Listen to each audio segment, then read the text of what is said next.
Hi, my name is Danni, and welcome to Monday on Pagan Perspective Subs Week. This week, our question comes from Sola Wildsoul, and they ask, what is your opinions on demons or other nasty negative things? Also, what is your opinions on Ouija boards? My nephew has concerned me by calling on things. What would you do to protect yourself and your home from anything he might accidentally have on him? Thanks a bunch. So let's start with demons. Since demons have a definition that is closely related to coming from hell, and I don't believe in hell, I don't believe in demons.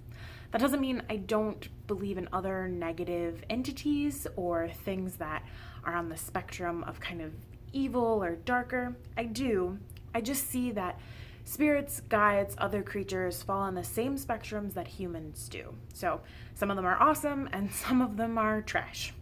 Valuable lessons from each along that spectrum, but you have to, evaluate them on an individual basis.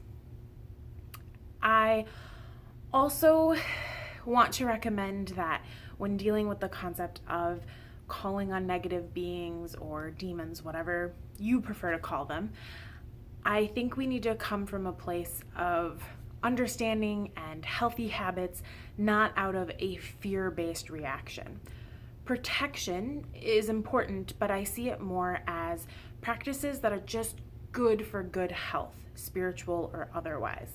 When we encourage kids to brush their teeth, we talk about having shiny teeth and clean breath. We don't scare them with the terrors of gum disease. At least most people don't.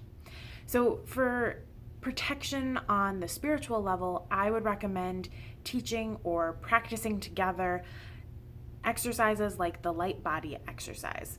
This is a Druid practice that focuses on kind of honing in and clearing up the energy in each part of your body and your ethereal body. You can go to druidry.org to probably find more information about how Obod and other Druids use that practice. Grounding after an interaction that's kind of got you all riled up is a great technique.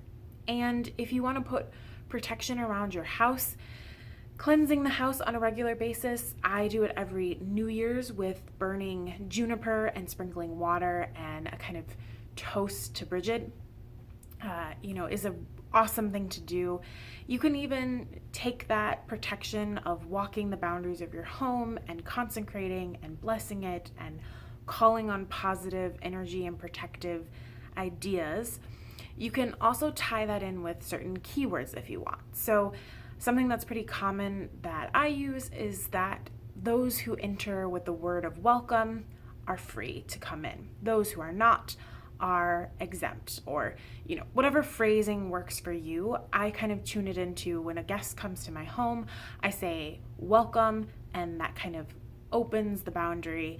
And if I don't say welcome, it doesn't open it. And I have rarely had someone come into my house unless I specifically say welcome. Of course, that's a common phrase that we use in our day-to-day mundane world, but because I've tied it to magical workings, I think there's a little more oomph and punch to that. So encourage your nephew to practice good spiritual habits and don't come from a place of fear. Just come from these are good things to do regularly and just a part of what happens when you're interacting with me and my home. Ouija boards are certainly a tool that I know some people are really adept at using to communicate with spirits, but I see it as a communication tool, not as something that's going to bring across an evil spirit and have you haunted for life.